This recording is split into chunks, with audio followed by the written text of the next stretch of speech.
जय भीम दोस्तों।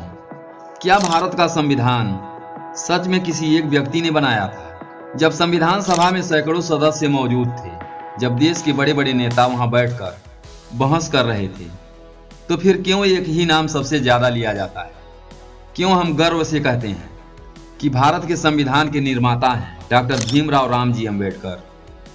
क्या यह केवल भावनात्मक सम्मान है या इसके पीछे ठोस ऐतिहासिक कारण है?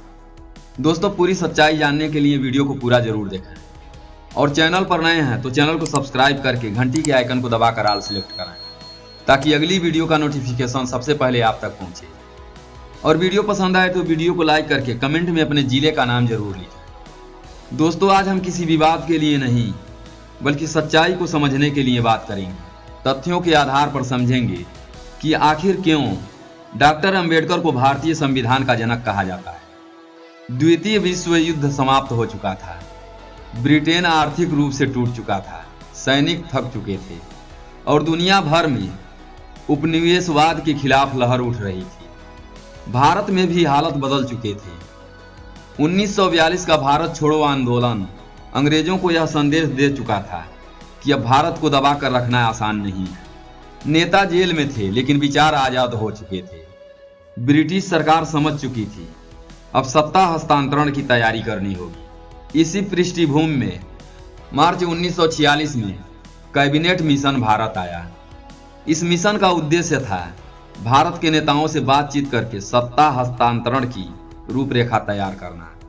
मिशन ने सुझाव दिया कि भारत के लिए एक संविधान सभा बनाई जाए, एक ऐसी सभा जो भारत के लोगों द्वारा चुनी जाए और जो यह तय करे कि आजाद भारत का शासन किस सिद्धांत पर चलेगा। यह प्रस्ताव स्वीकार हुआ। कुल 389 सदस्य तय किए गए। 292 ब्रिटिश भारत के प्रांतों से, 93 रियासतों से और कुछ मुक्त आयुक्त क्षेत्रों से। लेकिन ध्यान दीजिए, ये सदस्य सीधे आम जनता द्वारा नहीं चुने गए थे। इन्हें प्रांतीय विधानसभाओं के निर्वाचित प्रतिनिधियों द्वारा चुना गया था। यानी यह उस समय की राजनीतिक संरचना के भीतर संभव सबसे लोकतांत्रिक व्यवस्था थी। 9 दिसंबर 1946 को संविधान सभा की पहली बैठक हुई। सबसे वरिष्ठ सदस्य डॉक्टर सच्चिदानंद सिन्हा को अस्थायी अध्यक्ष बनाया गया। राजेंद्र प्रसाद अस्थायी अध्यक्ष चुने गए। लेकिन पहली ही बैठक में एक गहरी कमी साफ दिखाई दी।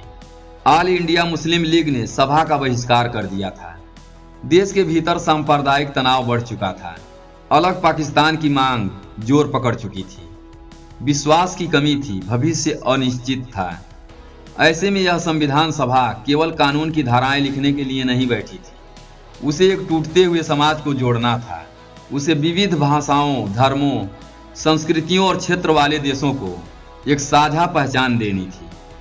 उसे यह तय करना था कि आज़ादी के बाद भारत केवल सत्ता परिवर्तन करेगा या एक नई सामाजिक व्यवस्था की नींव रखेगा। 13 दिसंबर 1946 को जवाहरलाल नेहरू ने उद्देश्य प्रस्ताव पेश किया। यही प्रस्ताव आगे चलकर संविधान की प्रस्तावना का आधार बना। लेकिन उस समय तक यह साफ हो चुका था कि देश का भविष्य आसान नहीं होगा। एक ओर आज़ादी की उम्मीद थी, दूसरी तरफ विभाजन की आशंका। इस उथल पुथल के बीच संविधान सभा को काम शुरू करना था। और याद रखिए, यह केवल सत्ता का दस्तावेज नहीं बनाना था, यह उस भारत का खाका बनाना था जो सदियों की गुलामी, सामाजिक भेदभाव, आर्थिक असमानता और सांप्रदायिक तनाव से निकलकर एक लोकतांत्रिक राष्ट्र बनना चाहता था। इसीलिए उस समय संविधान बनाना सिर्फ विधि निर्माण नहीं था, यह राष्ट्र निर्माण का ऐतिहासिक दायित्व था। संविधान सभा के चुनाव 1946 में हुए। डॉक्टर भीमराव रामजी अंबेडकर भी उम्मीदवार थे। वे बंबई प्रेसिडेंसी से खड़े हुए, शेड्यूल कास्ट फेडरेशन के प्रतिनिधि के रूप में। लेकिन परिणाम उनके पक्ष में नहीं आया, वे चुनाव हार गए। सोचिए, जिस व्यक्ति को आज हम संविधान निर्माता कहते हैं, वे शुरुआत में संविधान सभा के सदस्य भी नहीं बन पाए थे। लेकिन कहानी यहीं खत्म नहीं होती। देश के कई बड़े नेताओं को यह एहसास था, अगर संविधान सभा में सबसे मजबूत कानूनी दिमाग चाहिए, अगर सामाजिक न्याय की गहराई को समझने वाला चाहिए, अगर ऐसा व्यक्ति चाहिए जो केवल बहस न करे बल्कि समाधान दे सके, तो वह अंबेडकर ही हैं। आखिरकार बंगाल से उन्हें संविधान सभा का सदस्य चुना गया और इस तरह से वे उस ऐतिहासिक सभा का हिस्सा बने जो भारत का भविष्य लिखने वाली थी। अब यहाँ एक महत्वपूर्ण बात समझिए, अंबेडकर केवल एक राजनीतिक नेता नहीं थे, वे कोलंबिया विश्वविद्यालय और लंदन स्कूल ऑफ इकोनॉमिक्स से शिक्षित थे। वे कानून के गहरे जानकार थे, वे अर्थशास्त्र के विद्वान थे। उन्होंने श्रमिकों के अधिकारों पर काम किया था, उन्होंने रिजर्व बैंक की अवधारणा पर भी शोध किया था और सबसे महत्वपूर्ण, उन्होंने जातिगत अन्याय को स्वयं झेला था। यानी वे केवल सिद्धांत नहीं जानते थे, वे पीड़ा को जी चुके थे।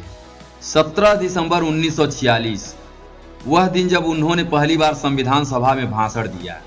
सभा में पहले से कई वरिष्ठ नेता बोल चुके थे, राजनीति मतभेद थे, तनाव था, अनिश्चितता थी, लेकिन जब अंबेडकर खड़े हुए तो उन्होंने किसी पर हमला नहीं किया, उन्होंने किसी दल की आलोचना नहीं की, उन्होंने राष्ट्र हित की बात की। उन्होंने स्पष्ट कहा, जब राष्ट्र का भाग्य तय हो रहा हो तब किसी दल की प्रतिष्ठा, किसी नेता का अहंकार राष्ट्र से बड़ा नहीं हो सकता। उन्होंने कांग्रेस और मुस्लिम लीग के बीच टकराव को सुलझाने की अपील की।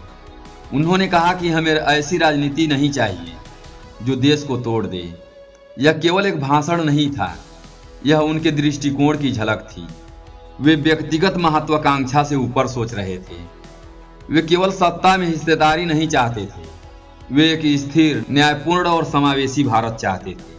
उनका यह संतुलित, तार्किक और दूरदर्शी दृष्टिकोण संविधान सभा के कई सदस्यों को प्रभावित कर गया। धीरे धीरे यह स्पष्ट होने लगा, यह व्यक्ति केवल बहस करने के लिए नहीं आया है, यह इतिहास लिखने आया है। 29 अगस्त 1947 भारत आजाद हो चुका था, लेकिन आजादी के साथ ही देश विभाजन की पीड़ा से गुजर रहा था। दंगे थे, विस्थापना था, अनिश्चितता थी। ऐसे समय में संविधान सभा ने एक ऐतिहासिक कदम उठाया। प्रारूप समिति यानी ड्राफ्टिंग कमेटी का गठन किया गया। यह वही समिति थी जो संविधान सभा में हुई लंबी बहसों, प्रस्तावों और सुझावों को एक ठोस, व्यवस्थित और कानूनी दस्तावेज में बदलेगी और सर्वसम्मति से डॉक्टर भीमराव अंबेडकर को उसका अध्यक्ष चुना गया। अब यहाँ सबसे महत्वपूर्ण बात समझिए, संविधान सभा एक मंच था जहाँ विचार रखे जाते थे, बहस होती थी, संशोधन प्रस्तावित होते थे, लेकिन उन सैकड़ों विचारों को कानूनी भाषा में ढालना, धाराओं में व्यवस्थित करना, उनके बीच तार्किक सामंजस्य बैठाना, विरोधाभास दूर करना और पूरे दस्तावेज को एक संरचना देना, यह काम प्रारूप समिति का था और उस समिति की दिशा तय कर रहे थे डॉक्टर भीमराव अंबेडकर।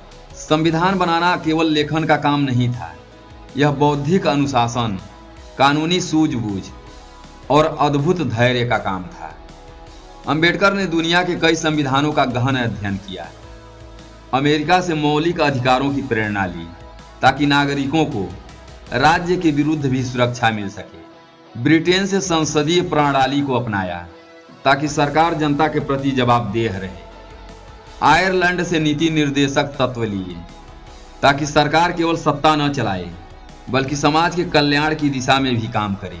कनाडा से संघीय ढांचा लिया ताकि केंद्र और राज्यों के बीच संतुलन बना रहे।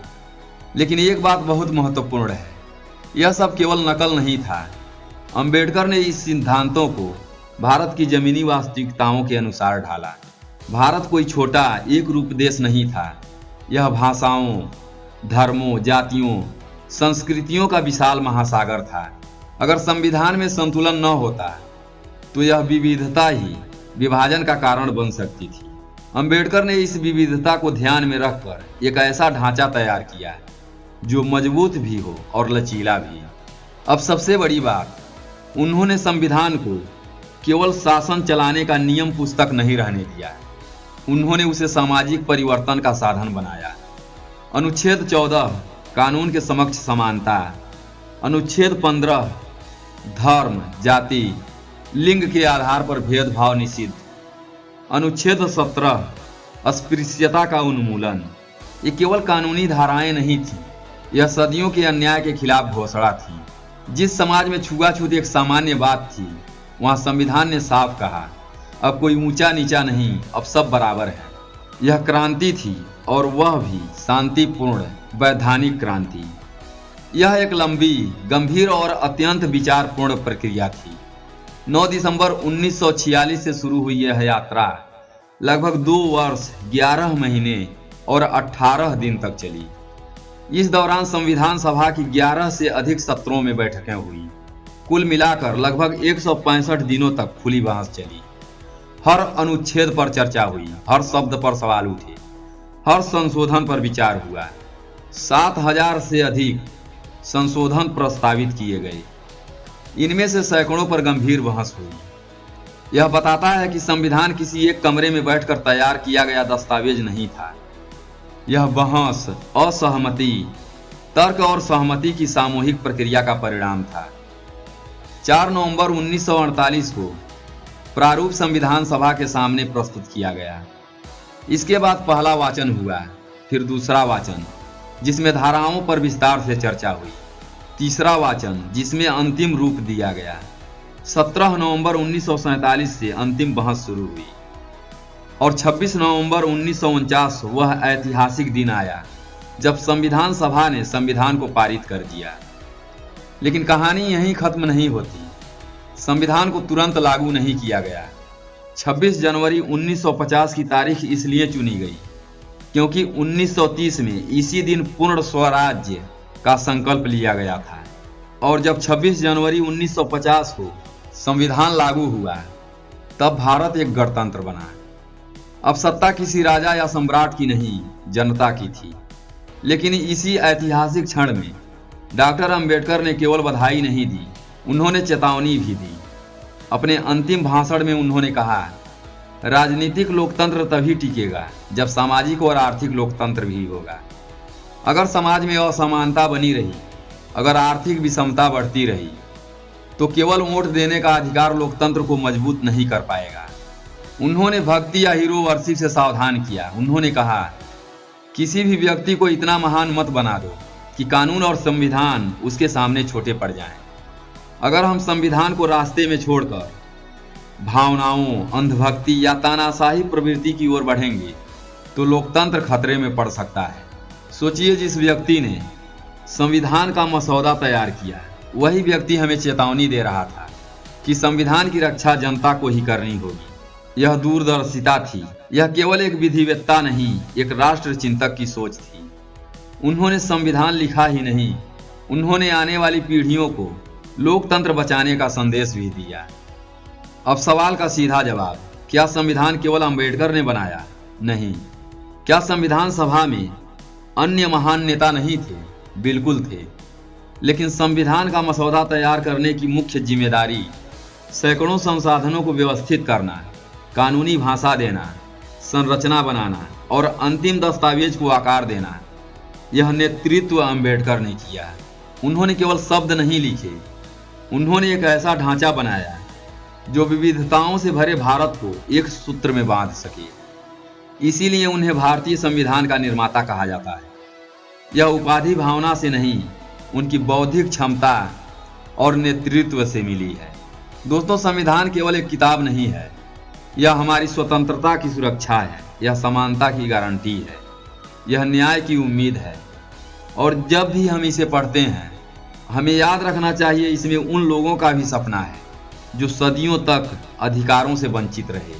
तो दोस्तों, अगर आपको यह गंभीर विचार पसंद आया हो तो इस वीडियो को लाइक करें, शेयर करें और हमसे जुड़ने के लिए चैनल को सब्सक्राइब करें। फिर मिलते हैं अगली वीडियो में। तब तक के लिए अपना ख्याल रखें, हमेशा खुश रहें। हमारे साथ वीडियो में अंत तक बने रहने के लिए धन्यवाद। जय भीम, जय संविधान।